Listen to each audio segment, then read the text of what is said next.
నేను పెరిగిన తర్వాతనే అంతగా జీవితంలో ఇప్పుడు ఏడవలేదు. దేశంలో ఒక నిరుపేద మహిళ చిన్న ఉద్యోగం అన్నా కూడా తన మనవడు చదువుకోవాలి, అవసరమైతే డబ్బన్నా ఖర్చు పెడతానంటే ఆ బిడ్డకి స్కూల్లో ప్రవేశం కూడా లేని పరిస్థితి కల్పించాం మనం ఈ దేశంలో. మీరు బీదలైతే మీ పిల్లలు కూడా మీ కడుపున పుట్టినటువంటి కారణంగా బీదలు కావాల్సిన పరిస్థితి వస్తున్నది. 190 మంది. అంతకంటే ట్రాజడీ ఇంకేమైనా ఉందా? ఒక ఇష్యూ ఈ మధ్య కాలంలో బాగా అంటే రిసీవ్ చేసుకోలేకపోతున్నానో అసలు అర్థం అవ్వట్లేదు. స్టూడెంట్స్ పిల్లల ఫీ సార్, అది ఎంతవరకు జస్టిఫైయబులో? 1.5 lakhs per year, 4-5 లక్షలు కూడా చెప్తున్నారు. 4-5 లక్షలు, కొన్ని 8 lakhs అని చెప్తున్నారు. How fair is that? చిన్న పిల్లోడు ఎంత నేర్చుకుంటాడు సార్? 1.5 lakhs అంత చదువు. అంతకంటే దారుణం మరొకటి. నాకు 82లో 83లో 83 బహుశా ఏప్రిల్ మే మాసాల్లో అయి ఉంటుంది. స్కూల్ అడ్మిషన్స్ టైంలో అయి ఉంటుంది. లేదా జూలై ఆగస్టు అనుకుంటాను. కొత్తగా పెళ్ళింది నాకు అప్పుడే. ఒక తాలూకా ఆసుపత్రిలో ఒక తోటి అనేవాళ్ళు, క్లీనింగ్ ఉమెన్ అనమాట. అంటే లోయెస్ట్ జాబ్ గవర్నమెంట్లో. అయినా గవర్నమెంట్ జాబ్ అంటే మరి మిగతా దానికంటే ఎక్కువే కదా, కొంచెం భద్రత ఉన్నది, జీతం వస్తుంది వగేరా. ఆమెకి కొడుకు చనిపోయినాడు. కొడుకు మనవడు ఉన్నాడు. మనవడిని ఆవిడే పెంచుతుంది. నా దగ్గరికి వచ్చి కాళ్ళలో పడిపోయి బోర్ మీద ఏడ్చింది. లేవదేసి ఏంటమ్మా అని అడిగాను. అయ్యా, నాకు మనవడు ఉన్నాడు, వాడిని చదివించుకుంటాను, ఫీజు కడతాను నేను. ప్రైవేట్ స్కూల్, మిషన్ స్కూల్ ఉంది. ఆ రోజుల్లో ప్రైవేట్ సెక్టర్లో పెద్దగా స్కూల్ రాలా ఇంకా. కాబట్టి క్రిస్టియన్ మిషన్ స్కూల్ ఒకటి ఉంది. ఈ మిషన్ స్కూల్లో చేరుద్దామని నేను తీసుకెళ్ళాను. ఫీజు కడతాను నేను, కానీ చేర్చుకోమన్నారయ్యా, సీట్ లేదన్నారయ్యా, మీరు సీట్ ఇప్పించున్నాయా, నా కళమే పడింది. నేను పెరిగిన తర్వాతనే అంతగా జీవితంలో ఇప్పుడు ఏడవలేదు. ఈ దేశంలో ఒక నిరుపేద మహిళ చిన్న ఉద్యోగం అన్నా కూడా తన మనవడు చదువుకోవాలి, అవసరమైతే డబ్బన్నా ఖర్చు పెడతానంటే ఆ బిడ్డకి స్కూల్లో ప్రవేశం కూడా లేని పరిస్థితి కల్పించాం మనం ఈ దేశంలో అని నాకు దుఃఖం ఆగల. కొత్తగా పెళ్ళింది, మా శ్రీమతి పక్కన ఉంది. బంగ్లాకి వచ్చి రెసిడెన్స్కి వచ్చేవాడు. రెసిడెన్స్ ఆఫీస్ తేడా ఉండదు మన పనిలో. మా శ్రీమతికి ఏంటి పెళ్లి చేసుకున్నాను ఐఎస్ ఆఫీసర్ అని చెప్పి, నీ పిచ్చోళ్ళగా ఉన్నాడు, ఏడ్ చేస్తున్నాడని చెప్పి ఆవిడ కంగారు. అంటే ఏమైంది? ఇందాక ప్రశ్నకి దీనికి లింక్ ఉంది. గవర్నమెంట్ ఎప్పుడైతే తను చేయాల్సిన మౌలికమైన పనుల్లో పూర్తిగా స్పెక్టాక్యులర్గా ఫెయిల్ అయిపోయిందో, 40 ఏళ్ల క్రితం కూడా ప్రైవేట్ సెక్టర్ తప్ప వేరే మార్గం లేకపోయింది. ప్రైవేట్ సెక్టర్లో మిషన్ స్కూల్స్ అయితే పెద్దగా డబ్బు ఛార్జ్ చేయరు, కానీ ఏం చూస్తారు, మరి ఉన్న సీట్లు కొద్దే, డిమాండ్ ఎక్కువ ఉంది, సహజంగానే ఏం చేస్తారు, అయితే డబ్బు ఎక్కువ వసూలు చేస్తారు. ఎక్కడైనా మార్కెట్లో డిమాండ్ సప్లై ఉన్నప్పుడు.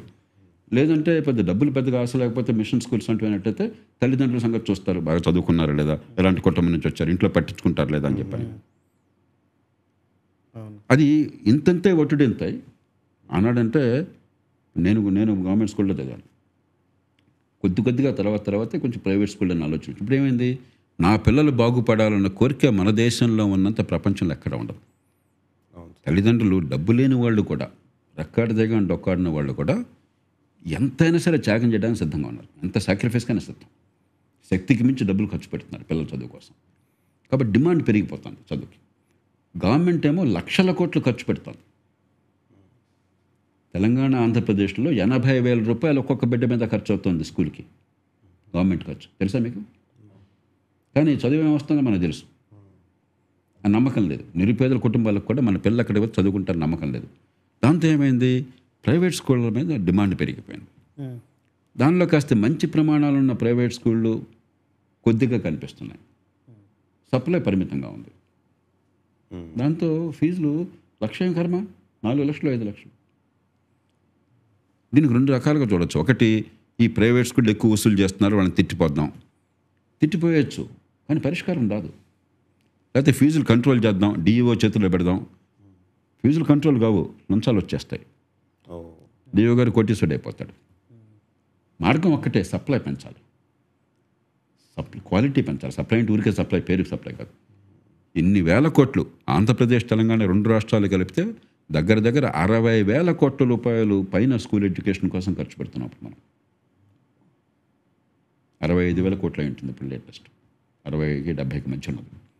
ఈ డబ్బు ఎందుకు వృధా అవుతుంది? ఆ డబ్బుతో క్వాలిటీ ఎడ్యుకేషన్ వచ్చిందనుకోండి, బాగా ఖరీదైన వాళ్ళు, నా పిల్లలకి సెంట్రల్ ఎయిర్ కండిషనింగ్ కావాలా, ఇంకేదో కావాలని వాళ్ళు ఇష్టం, మనదేం కాదు. కానీ మధ్యతరగతికి సామాన్య కుటుంబాలందరికీ కూడా మంచి విద్య లభింది అనుకోండి, పైసా ఖర్చు లేకుండా, అసలు డిమాండ్ ఎక్కడ ఉంటుంది అక్కడ? మీరు బ్రిటన్ వెళ్ళండి, కొంతమంది ఖరీదైన వాళ్ళు ప్రైవేట్ స్కూల్లో పంపిస్తారు, కానీ 190 మంది నైబర్హుడ్ స్కూల్స్ అంటారు, అక్కడ పంపిస్తే గ్యారంటీగా క్వాలిటీ ఎడ్యుకేషన్ వస్తుంది.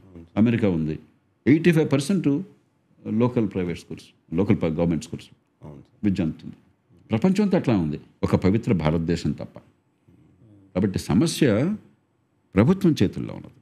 అలా కాకుండా వీళ్ళమే పడిపోవడం చాలా తేలిక, వీళ్ళని తిట్టడం కానీ లంచాలకు దారితీస్తుంది, కానీ పరిష్కారాన్ని దారితీయదు. మన బంగారం మంచిదైతే, మన పని సరిగ్గా మనం చేస్తే అప్పుడు మనం వాళ్ళని కూడా నియంత్రించవచ్చు. ప్రభుత్వానికి వాళ్ళని నియంత్రించే అధికారం ఉంది కదా. కనీసం ప్రమాణాలు బాగున్నాయి లేదా, ఎందుకని 10వ తరగతి చదివితే పిల్లగాళ్ళు నేర్చుకోవట్లేదు, అది ప్రభుత్వం పట్టించుకోవాలి కదా. అది ఎప్పుడు చేయగలరు? ముందు మీ సంగతి మీరు చూసుకుంటే. కాబట్టి మీరు చెప్పింది కరెక్టే. ఇవాళ విద్య అన్నది పేద కుటుంబాలు కూడా, నిరుపేద రైతులు కూడా, చిన్న చిన్న రైతులు, కౌలుదారులు కూడా ఏడాదికి 60-70 వేల రూపాయలు ఒక్కొక్క బిడ్డ మీద ఖర్చు పెడుతున్న వాళ్ళు చాలామంది ఉన్నారు. ఆ మధ్య బెంగళూరులో నేను ఇది సమావేశానికి వెళ్తే ట్యాక్సీ డ్రైవర్ చెప్పాడు, మా కుటుంబంలో ఇద్దరు అన్నదమ్ములు ఇద్దరు కలిసి ఉంటారట. ఒకే వాళ్ళ నాన్నగారు చిన్న ఇల్లు తయారు చేశారు, 3 పిల్లలు ఉన్నారట, 2,50,000 రూపాయలు కడుతున్నాం సార్ ముగ్గురికి కలిపి ఫీజు అని చెప్పన్నాడు ట్యాక్సీ నడిపే. మీరు ఎక్కడికి వెళ్ళినా కూడా చదువు ఖర్చులు పిల్లలకి పెనుభారం అయిపోయింది ఆ కుటుంబం, కేవలం ప్రభుత్వ వైఫల్యం వల్ల. అందుకే మళ్ళీ ఇందాక మొట్టమొదటి అనుకున్నాం కదా, గవర్నమెంట్ తన పనులు సరిగ్గా చేసినట్టయితే, ఇంత డిమాండ్ ఉన్న దేశంలో నిజంగా మంచి ప్రమాణ చదువుని ఏర్పాటు చేస్తే ఇంతమంది కనీస ప్రమాణాల చదువు కోసం 8 లక్షలు ఖర్చు పెట్టాల్సిన అవసరం లేదు. దురదృష్టం అంటే 8 లక్షలు ఖర్చు పెట్టినా చాలా ప్రైవేట్ స్కూల్లో కూడా చదువు రావట్లా. కాబట్టి ఇక్కడికంటే కొంచెం మెరుగు, కొంచెం పట్టించుకుంటారు, ఫీజు కడుతున్నాం కదా, మనం అవసరం ఉంది కదా, అవసరం లేకపోతే తీసేయచ్చు అక్కడి నుంచి అన్న దాంతో తల్లిదండ్రులు పంపిస్తున్నారు అక్కడికి. There is a deep crisis, ఒక పెద్ద విషాదం ఈ దేశంలో ఉంది. చివరికి ఏమవుతుందంటే, మీరు బేదలైతే మీ పిల్లలు కూడా మీ కడుపున పుట్టినటువంటి కారణంగా బేదలు కావాల్సిన పరిస్థితి వస్తున్నది. 190 మంది భారతదేశంలో 180 మంది భవిష్యత్తుని పుట్టిన నాడే, పుట్టిన పరిస్థితులు బట్టి నిర్ణయం చేయొచ్చు. అంతకంటే ట్రాజడీ ఇంకేమైనా ఉందా మోడర్న్ వరల్డ్లో? ఇవాళ పుట్టినాడే గ్యారంటీగా తల్లిదండ్రులను బట్టి, నీవున్న ఇల్లుని బట్టి నువ్వు ఇట్లా అయిపోతావు, ఇంకో మార్గం లేదు అంటే అంతకంటే అన్యాయం ఉంది. కాబట్టి it's very deep crisis in education ఈ దేశంలో.